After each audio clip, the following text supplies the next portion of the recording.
Всем привет! В сегодняшнем своем ролике я расскажу, как я буду делать приспособление, как его называют, для ловли лаев. Ну, это раиловка, самая обыкновенная. Я пробовал когда-то ловить раи, мне ничего не получилось, но я посмотрел очень много роликов. Теперь я все знаю и постараюсь показать, как я реализую эти знания на деле. Что мне сегодня понадобится? Ну, прежде всего, это фанера. У меня вот такая есть фанера. Это от станков. Возможно использовать ДВП. Но с фанерой надежнее, немного тяжелее, но надежнее. Она дольше прослужит. У меня сейчас лежит только лишь 2 листа. Но это потому, что я буду делать прямо у вас на глазах. И размеры по ходу измерять и делать детали, которые мне необходимы будут. Конечно, на своем электронном планшете я сделал примерный чертеж, эскиз с основными размерами. Еще будут исходить размеры, сразу скажу.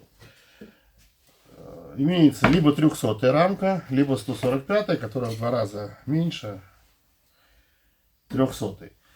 Моя задача поместить эту рамку в рамконос. Или в данном случае ловушка для раев. И чтобы внизу еще оставалось некое пространство, сантиметров 5-7. Что если зайдет большой рой, чтобы он мог повиснуть. Потому что, возможно, придется отстраивать вощину. То же самое я буду делать на 145-ю рамку, но у меня будут рамки в 2 яруса. Поэтому за основу я беру размер вот этой вот длинной части. Он составляет 47 сантиметров. Сейчас перепроверим.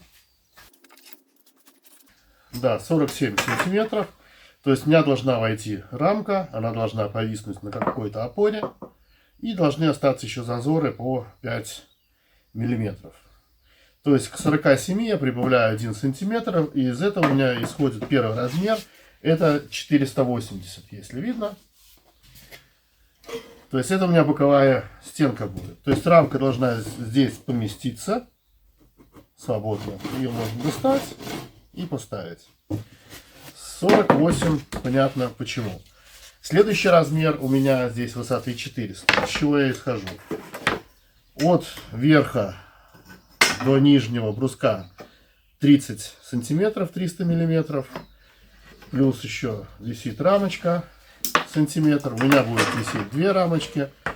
И должно быть некое пространство внизу, для того, чтобы рой мог поместиться. Ну и также сверху должно быть, я ставлю как минимум еще сантиметр.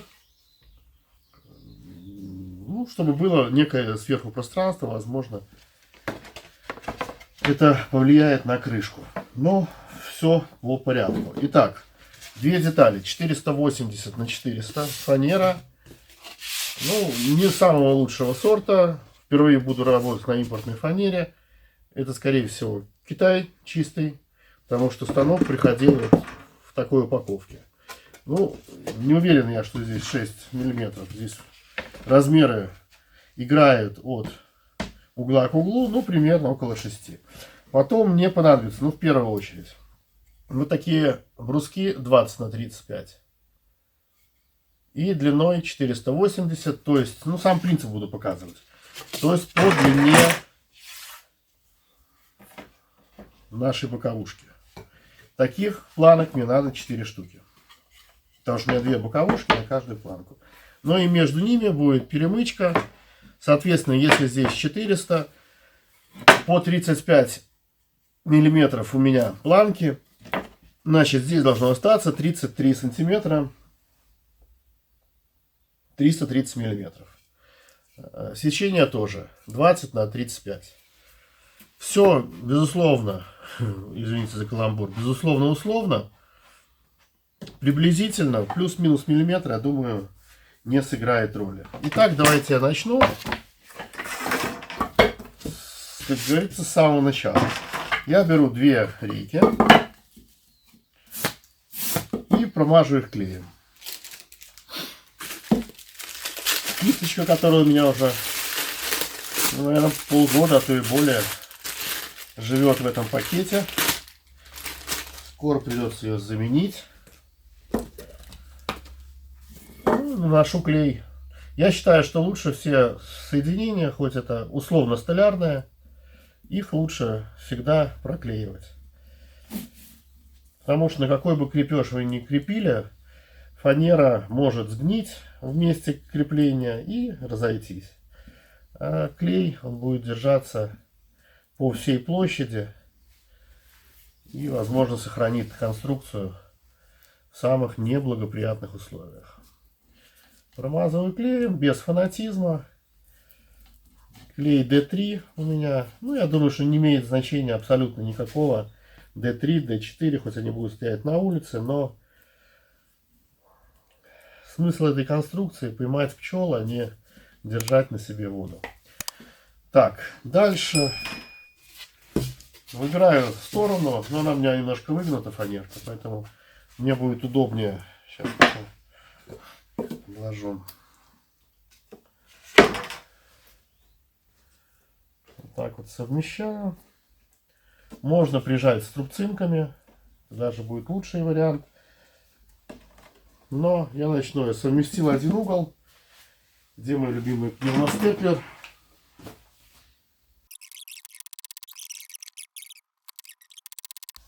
Итак, простите за слово «итак». Вот полузаготовка боковушки. Чтобы она стала полноценной боковушкой, нужно сюда вклеить, вставить вот такие бруски.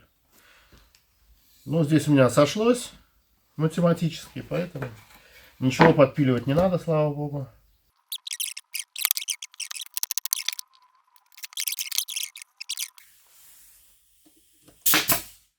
Вот так. Таким образом есть первая деталь. Сейчас возьму тряпку, вытру клей лишний и за кадром сделаю вторую деталь, потом вернусь, включусь опять. Продолжаем. Прошло несколько минут, для вас секунд. Я сделал две заготовки. То есть я сбил одну деталь и вторую, так я показал. Это будут боковые стенки. Надо сразу понимать, правильно их сориентировать. Они будут располагаться вот так. Дальше предстоит мне сделать переднюю и заднюю стенки. Как рассчитать? Я их буду делать тоже из фанеры и прибью прямо сюда. Поэтому сразу скажу, что при скреплении, я не сказал, вот здесь вот я не связывал это шурупами. Пока, ну, по крайней мере, на данный момент. Смысла в этом нету. Потому что жесткость будет сейчас нам задавать вот эта вот боковая, не боковая, а передняя и задняя стенка. Как их посчитать? Все зависит от того, на сколько рамок вы делаете ловушку. Я сделаю, хотел на 4, сделаю на 5. То есть у меня должно вовнутрь поместиться. То есть вот это вот расстояние между двумя стенками должно соответствовать 5 рамкам. Ну, если взять 37 миллиметров одна рамка, 10 это 37 сантиметров, половина это 18,5. То есть 18,5 сантиметров у меня должно быть здесь. Но передняя и задняя стенка, они будут с этого края на этот. То есть вот отсюда до сюда растираться.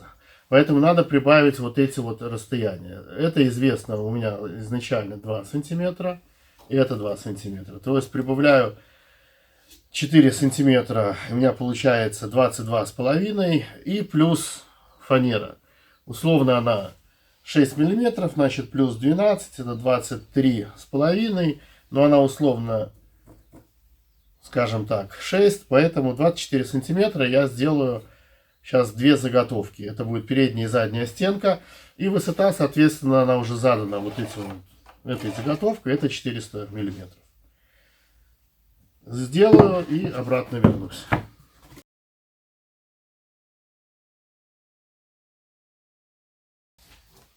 Я выпилил две заготовочки такие. И, как я говорил уже ранее, мне их надо закрепить и сделать из них переднюю и заднюю стенку.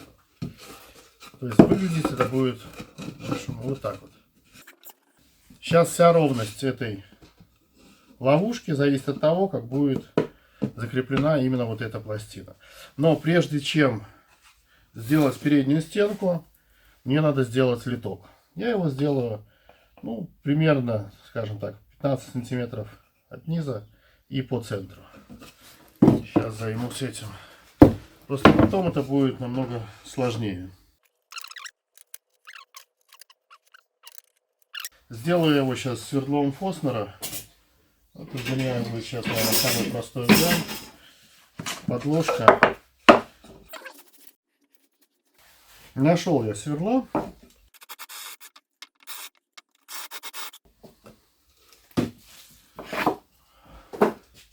Так, сверло оказалось хорошим.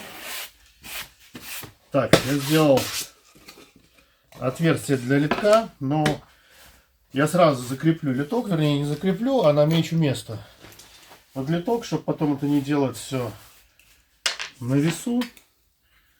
То есть вот у меня литок. И здесь сейчас я отмечу фломастером место крепления. Вот, точка.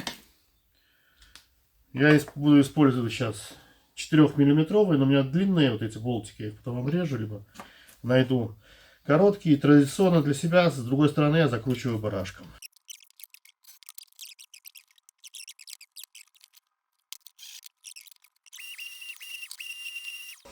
Я слегка прошелся наждачкой, ну, чтобы сбить бахрому, которая получается при пилении. Какой бы ни был острый диск, что-то будет бахромиться. Ну и фанера, конечно, высший сорт. Далее, самое ответственное, это сбить, закрепить, скажем так. Я покажу сбоку. Повторяю.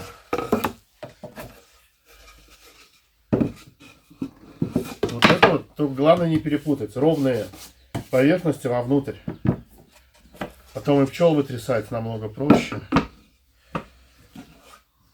Я установил вот на ровную поверхность. И сейчас буду закреплять. Для этого я тоже буду использовать клей.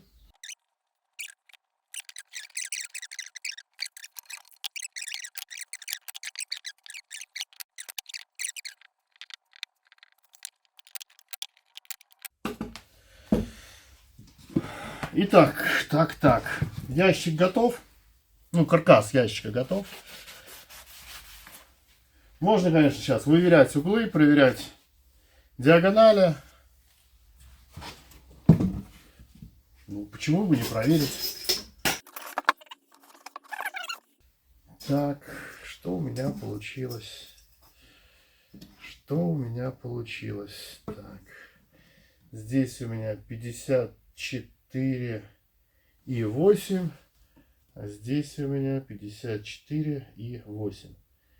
Очень странно, но сошлось. И дальше я пробиваю тоже несколько скоб. Ловушка уже приобрела очертания изделия будущего. Есть боковые стенки, есть передняя, задняя, есть даже литок. Уже посадочную площадку им делать не буду. Следующее. Надо сделать как минимум дно и крышу. Дно, опять же, мы знаем, что наша длина, даже показывать карандашом, наша изначальная длина 480, или та, которая была у вас, плюс прибавляете сюда ширину фанеры. В данном случае по 6 миллиметров, то есть 1,2 сантиметра и 48 сантиметров, то есть 49 с половиной. Это будет эта длина. Ну, это мы отпиливали уже до этого 24 сантиметра. Делаем сверху накладную крышку.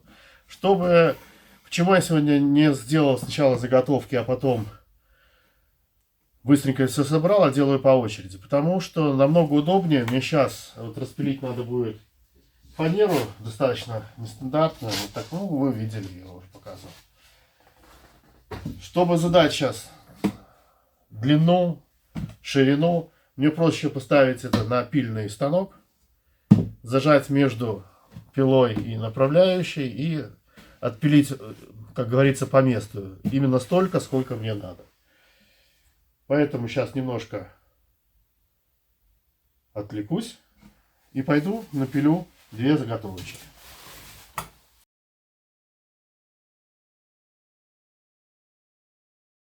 Продолжаю. Сделал я 2 заготовки, немножко шлифанул. Самое сложное это было этикетку от станка отшлифовать. Но это ладно. Так. Первое я делаю дно. То есть наиболее такой гладкой стороной я приложу сюда. Вот видите, оно подошло. Для этого опять промазываю клеем.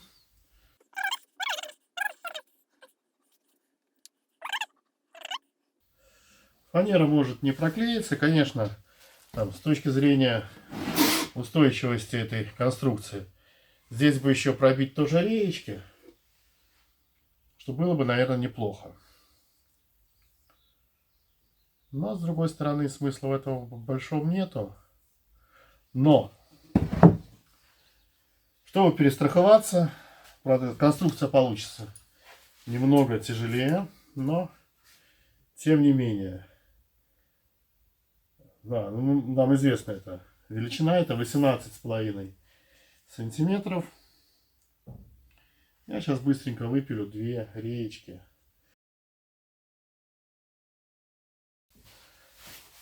Реечки готовы. Я их не планировал делать в нижней части, на верхней. Ну, сейчас давайте лучше сделаю, потому что конструкция будет только крепче. Смазываем. Все по той же технологии.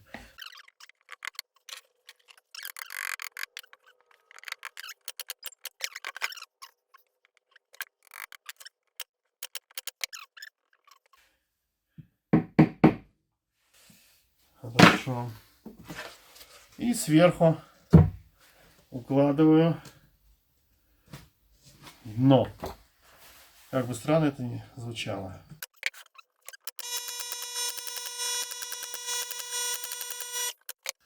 Вот появился вот такой вот карабас,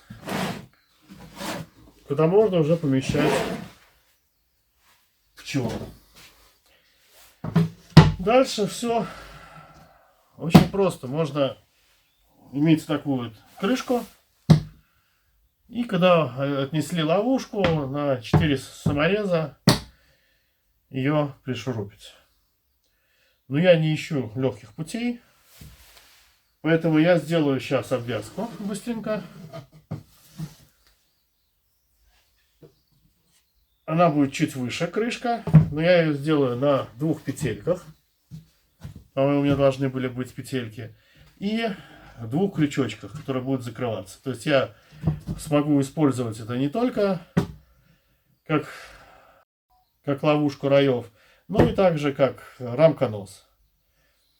А если у рамконоса надо будет постоянно закручивать саморезы, это не очень хорошо. Что касается ловушки, то в принципе она готова. Тут нет никаких проблем закручивать на саморезы.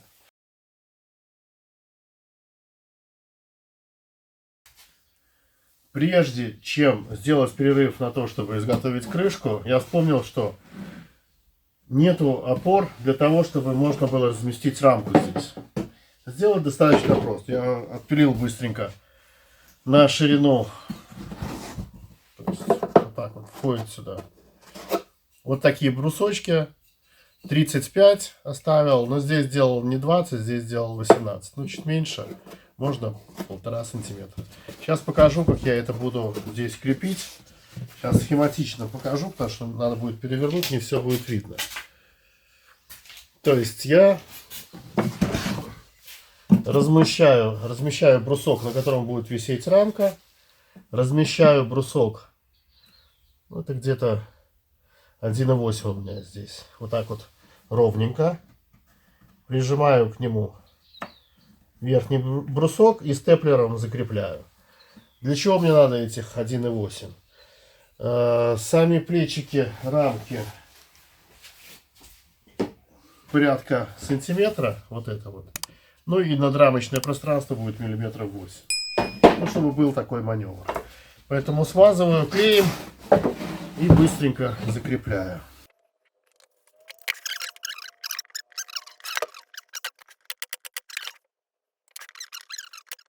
Но напоминаю, в данном случае степлер выступает как струбцина для того, чтобы сжать две детали, чтобы склеилось. Ну, во-первых, сначала надо посмотреть. Рамка заходит. У рамки есть небольшой люфт. Думаю, миллиметра 4. Ну, 5 не будет, 3-4.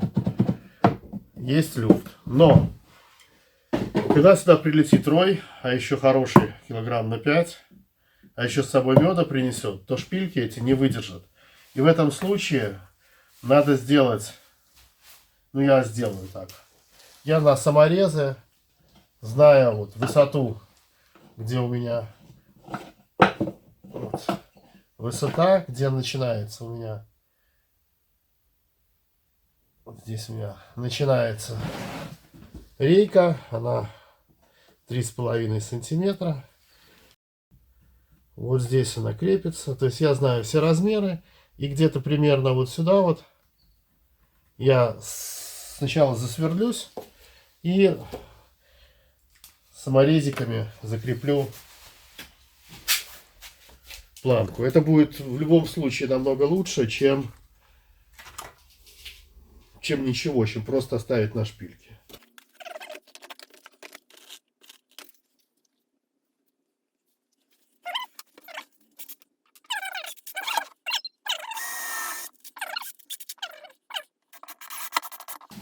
Все, ничего не вышло. Вот таким образом я сделаю себе сейчас для 145 такие же. И уже за кадром закреплю все остальные. И вернусь уже, когда буду делать крышу. Крышку.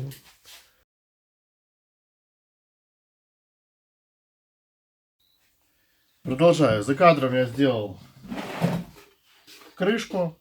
По такому же принципу, как и боковые части. Те же планочки. 20 на 35. И приколотил к фанере. Крышка на месте. Теперь осталось, чтобы она открывалась, закрывалась, сделать петельки. Нашел я у себя вот такие вот бэушные петельки. Я думаю, они вполне сюда подойдут. Конечно, хотелось бы тонкие. Но у меня их нету. Если будут, то я потом переделаю. Ну, я вот так вот закреплю сейчас петли. Чтобы их было удобнее закреплять, я возьму струбцину.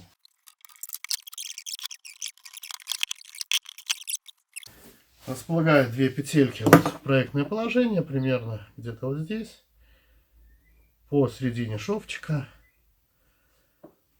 Ну, я думаю, что здесь не стоит даже, наверное, заострять внимание на опетеливание. Но я сейчас быстренько это сделаю.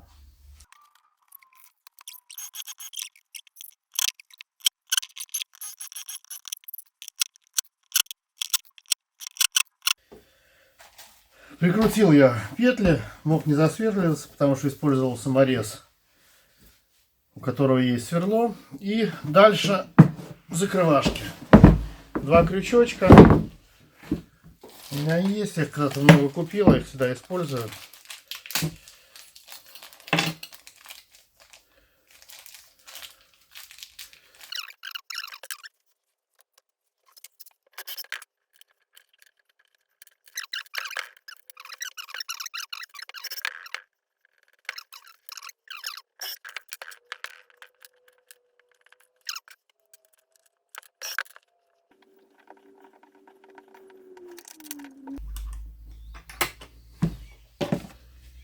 Вот так. Если вдруг, когда вы закрепили, у вас получилось не в натяг, то можно, ну, как вам нравится, чуть-чуть постучать, и будет больше натяг в эту сторону, будет меньше. Ну, понятно, что в известных пределах. Так, убираем, ослабляем.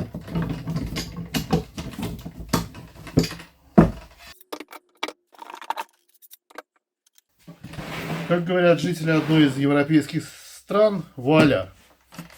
Или сету. То есть конец. Вот получился вот такой вот ящик, который открывает. Ну, сами смотрите, в какую сторону вы хотите, чтобы у вас открывался. Можно смазать. Но самое главное, я забыл проверить. Надо проверить, что все рамки входят у меня. Рамки принес, но проверить не проверил. 200-ю поставлю. Вот. То есть рамки свободно входят вовнутрь. В моем случае они входят туда в 2 яруса. Сейчас покажу. Между ними расстояние есть небольшое. Я его не вымерял. Больше-меньше. Главное, чтобы оно было. Если даже застроить, то я сорву уже, бог с тем, что не застроить. Осталось покрасить. Дать высохнуть. Главное выветриться запаху краски. И после этого еще небольшие приготовления. Надо будет сюда холстик наклеить. Ну или степлером пристеплерить. С ароматными веществами в виде прополиса. Прежде всего.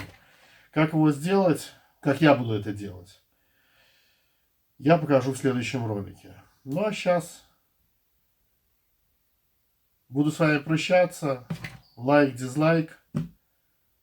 Наверное, еще покрашу сегодня. И покажу в концовке этого ролика. Всем пока. Лайк. До свидания.